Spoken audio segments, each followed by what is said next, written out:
பதஞ்சலி யோக சூத்திரம் சாதன பாதம் சூத்திரம் 49. தஸ்மின் சதிஸ்வாச பிரஸ்வாசயோர் கதி விச்சேதக பிராணயாம.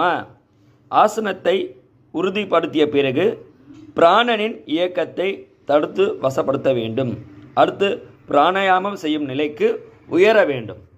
பிராணன் என்றால் மூச்சு மட்டுமல்ல, உயிர் சக்தியையும் அது குறிக்கும். பிரபஞ்சத்தில் உள்ள சக்திகளின் தொகுதியே பிராணன். ஒவ்வொரு உடலிலும் உள்ள சக்தி இது. இந்த சக்தியின் மிகவும் புலப்படுகின்ற வெளிப்பாடு சுவாசப்பையின் இயக்கம். மூச்சு உள்ளே இழுக்கும் போதே அது இயக்கம் பெறும். பிராணயாமம் அந்த இயக்கத்தை ஒழுங்குபடுத்தும். மூச்சை அடுக்குவதல்ல பிராணயாமம், அதை நம்முடைய நிர்வாகத்தில் இருக்கும்படி செய்வதுதான்.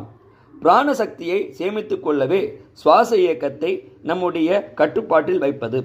மூச்சை உள்ளிழுப்பதும் வெளிவிடுவதும் சீராக இருக்க வேண்டும். அதில் பலவந்தம் காட்டக்கூடாது. மூச்சை வலப்பக்கமும் இடப்பக்கமும் மாற்றி மாற்றி செலுத்துவதால் நாடி சுத்தி ஏற்படும்.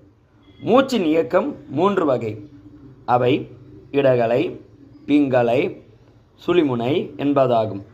மூக்கின் இடப்பக்கம் மூச்சு ஓடுவது இடகலை, மூக்கின் வலப்பக்கம் மூச்சு ஓடுவது பிங்கலை.